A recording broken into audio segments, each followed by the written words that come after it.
Alright y'all, today I'm trying the world's oldest fast food restaurant. I'll be exploring the birthplace of fast food, America. Fast food is what this country runs on, and half of the country can't even run. Let's go explore America's declining health. Starting off with In-N-Out. This is the first ever In-N-Out, founded in 1948 by Harry Snyder and his wife, located here in Baldwin Park, California. This is just a replica. The original was torn down when the freeway was built. They even have a company store where you can get some nice attire. Look at my shirt. They even got an In-N-Out University where you can get your master's degree in flipping burgers. A lot of the original locations still operate to this day and have remained a classic, like this one in Pasadena, California. This one still has the double drive-thru. I feel like I'm in the 1950s. They don't serve food at the original location, so I had to bring a burger back here. These were their first menu items. Used to be like 15 cents to 25 cents. They were also said to be the inventors of the two-way speaker that a lot of fast food chains have today. Can I get a double cheeseburger, fries, and a drink? They were so ahead of their time. Fast food wouldn't be what it is without this invention. Their original burger just had a patty, some of their spread on there, some lettuce. Very simple and cheap burger.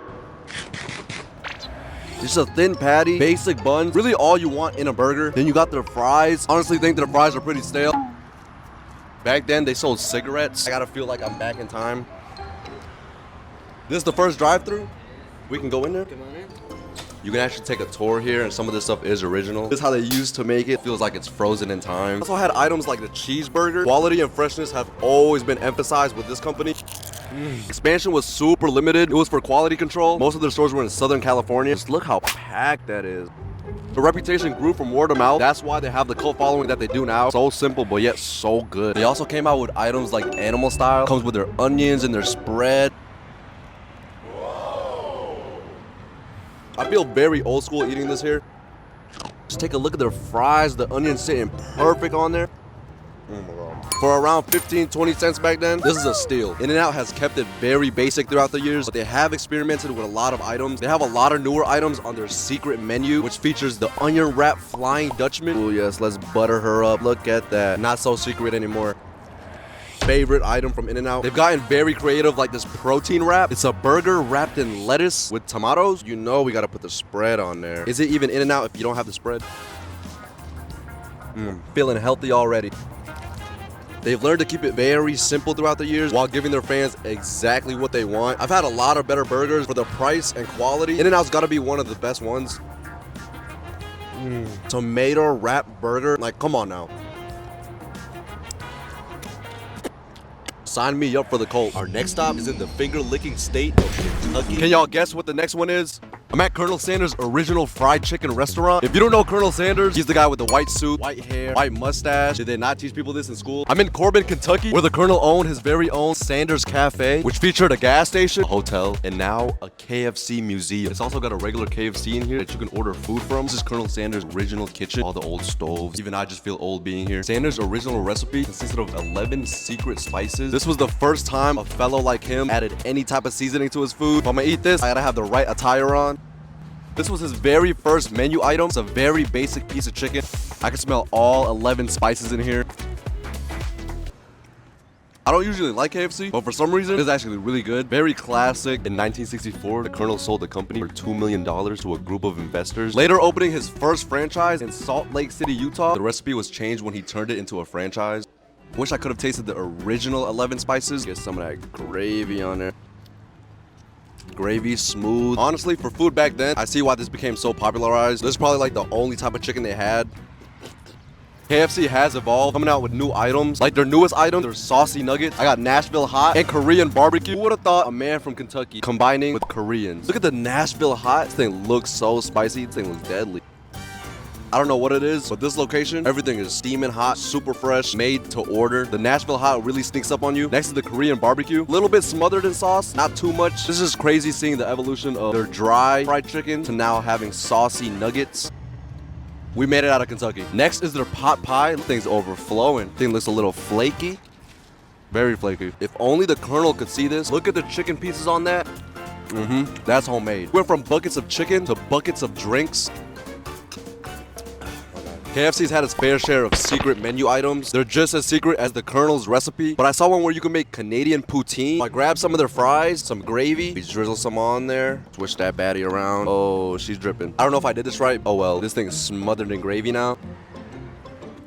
KFC fries taste so much like mashed potatoes that this just tastes like mashed potatoes and gravy. Technically, he's not really a military colonel, but in 1939, the governor made him an honorary colonel of the state of Kentucky for all the side missions he was doing all over the state, and then bro passed away with the secret formula. I've gotten so tired eating all this food.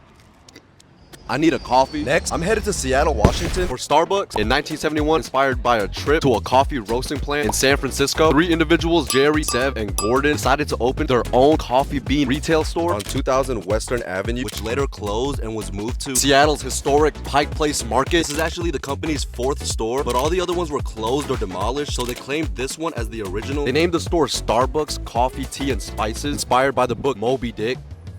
They felt it evoked the romance of the high seas, which reflected the company's desire to create a unique, inviting atmosphere for coffee lovers. Looks very inviting to me. This is their old logo. It's also next to the water. If you look real closely, you can see Moby's dick. This was their first item, just an easy drip brewed coffee.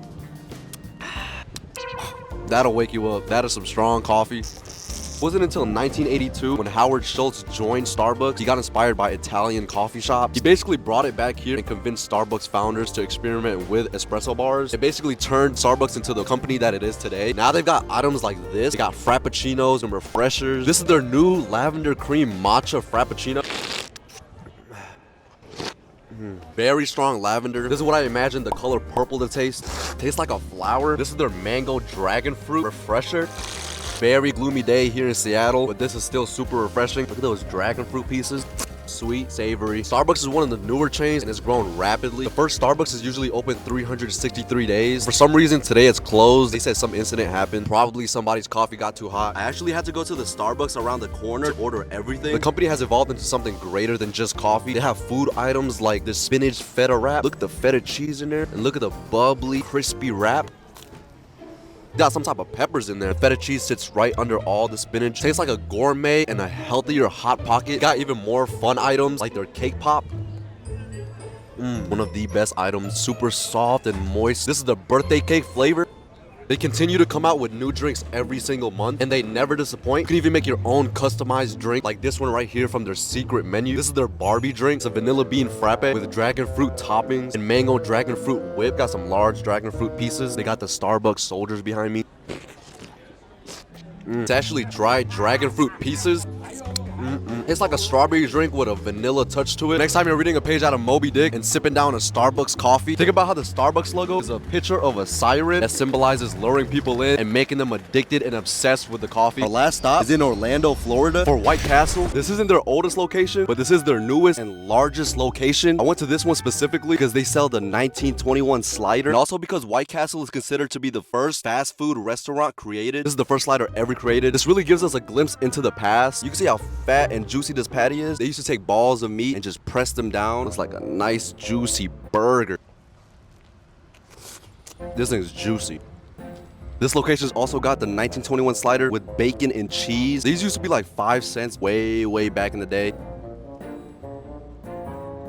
Bacon adds extra flavor and that crunch. White Castle was created by Walt Anderson and Billy Ingram in 1921. All the way in Wichita, Kansas. There hasn't been a White Castle in Kansas since 1938, but the original location is now a bank. They still have a plaque of the original White Castle location. I'm here in Florida, way too hot here. You can literally see me sweating right now. White Castle is still family owned, but a lot of their locations have been turned into other businesses or just torn down. It was named White Castle because white symbolized cleanliness and castle showed power. Now you go to White Castle when you're drunk. White Castle is known for their 2-inch sliders. Now some might say that's too big, too small. For me, that's perfectly fine. Now you can get their sliders in a box of 20 or 30. When they changed their sliders, they changed it to frozen meat. You can tell the difference of how thick the 1921 slider was, and this one's just topped with onions. They honestly should have just stuck with the 1921 version. It's crazy to see the changes made to now having a location of this size. With having new locations, they've also come out with new menu items and also secret menu items. Here's one of their newer items, surf and turf slider. Tartar sauce on that. You got a meat slider on top, fish slider in the middle, and another meat slider on the bottom. Only the owners were alive to see this. White Castle might be onto something. You get the cheesy meat mixed in with a crispy piece of fish. This right here is a game changer. Next is their Impossible slider. This slider is for vegans. Patty does look less greasier. Honestly, looks a little stale. Not a big fan of this one. Not that much seasoning on it. It's pretty bland. No blood, no animal screaming. Here's their chicken and waffle slider. Now this one's interesting. Got the waffle buns with bacon and a crispy piece of chicken in the middle. Tastes like breakfast, a little dry. Now here's a secret menu item I saw. Get a chicken slider and add 2 mozzarella sticks on there. Add some marinara sauce. That thing is saucy. Also got some jalapeno cheese. Throw that bad boy on there. This is what we get. Supposed to be like a quick version of a chicken parm. I really like the sauce on the chicken though. And the mozzarella cheese adds some crunch and some cheesiness to it. It's a really good mixture of flavors. We've come a long way with fast food. Although it is an argument whether it's good or bad, we do have to appreciate how much it's changed the culture around us. From music to TV to clothing, you name it. I feel so old and stuffed. I don't want to see any fast food for a long time. I like it. I approve. And yes, I would try it again.